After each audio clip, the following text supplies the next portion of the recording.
Assalamualaikum warahmatullahi wabarakatuh. Hari ini merupakan hari Isnin dan hari raya kelima kata silap saya. Okey, alhamdulillah pada pagi ini, daripada awal pagi lagi hinggalah ke jam ini dalam pukul 10 ke pukul 11 macam tu pagi, kita di kawasan kebun saya ni masih menerima hujan, alhamdulillah. Jadi untuk kerja-kerja kebun yang saya planning tu saya terpaksa postpone dululah. Kita beri lalu daripada hujan tak turun kan. Okay, alhamdulillah tu perkara pertama lah. Jadi untuk hari ini saya nak bawa tuan-tuan dan puan ke kebun saya. Saya nak tengok macam mana environment dia bila kita menerima hujan di kebun lokal ni lah. Jadi ada beberapa perkara pro and con lah. Bila hujan ni berterusan, ada perkara pro and con nya. Kalau kawasan rendah, kalau kebun tuan-tuan dan puan kawasan rendah, ada kemungkinan tuan-tuan dan puan menerima air yang banyak dan boleh menyebabkan banjir. Itu antaranya lah. Jadi apa yang boleh saya tunjuk pada hari ini adalah saya akan bawa nanti ke keliling kebun. Kebun saya tak besar pun, kecil je. Kita nak tengok macam mana flow air tu dekat tanah.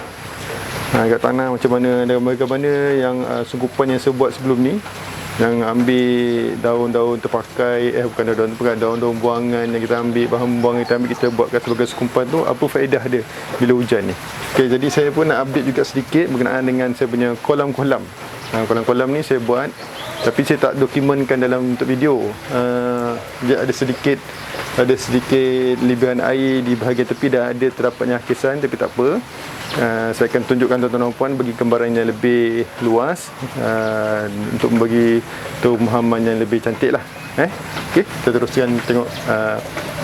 First saya bawa ke kolam-kolam dahulu. Sebelah ni je. Okey, ini adalah area saya punya kolam-kolam. Kalau korang ataupun tuan-tuan dan puan perasan, ada air belah luar daripada kolam ni, belah sisi kolam ni. Jadi air ni sepatutnya tak ada. Air ni betul tak ada, tapi disebabkan dia telah menolak saya punya polytank tangki ni naik ke atas, sebab air dah mula memenuhi belah bawah tu. Jadi saya kena improvise sikit lah untuk projek kolam-kolam ni. Disebabkan kalau sekarang saya buat tak sesuai, sebab sekarang ni kalau ikutkan saya tengok kajian cuaca, memang mendapati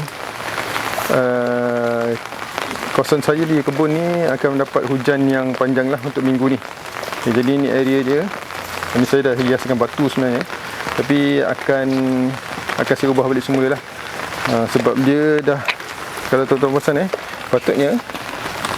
patutnya tangki polytank ni dengan aras tanah, polytank ni dengan aras tanah dia sama level patutnya batu ni dengan yang ini, polytank yang ni dia sama level. Tapi disebabkan air dah memenuhi belah bawah tu, tangki polytank ni kita terpaksa improvise macam mana saya kata tadi, sebab air dah memenuhi bahagian bawah dasar tu, dan dia menolak tangki tu ke atas.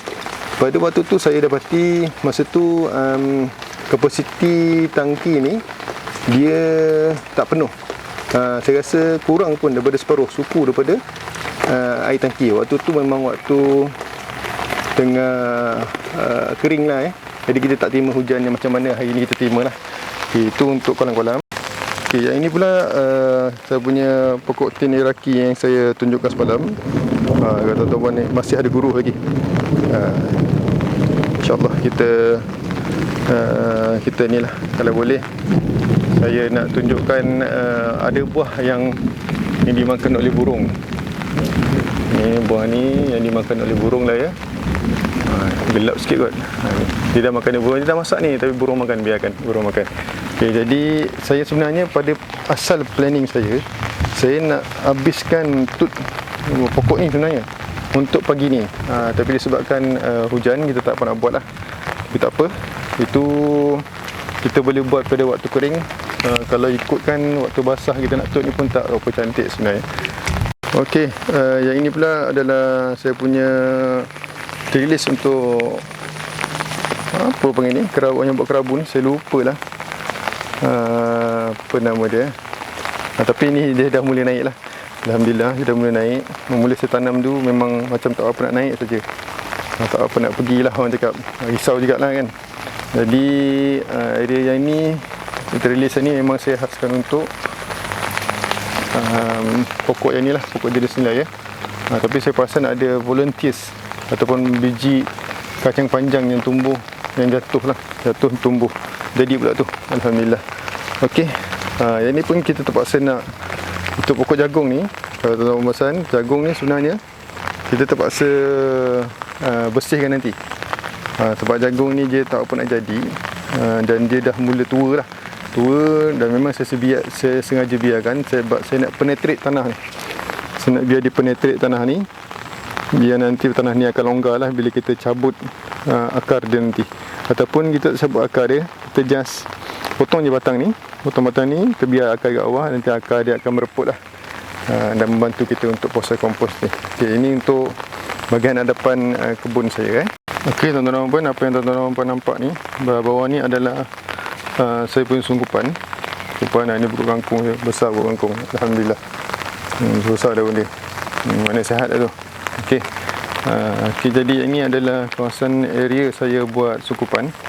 Kalau tuan-tuan tengok, dah ada sedikit rumput lah. Kita kena keluarkan rumput ni nantilah, ataupun kita kena buanglah rumput ni nanti. Okey, ini kawasan ni, ini ada serai-serai serta batang serai yang saya biarkan untuk biar kompos lah.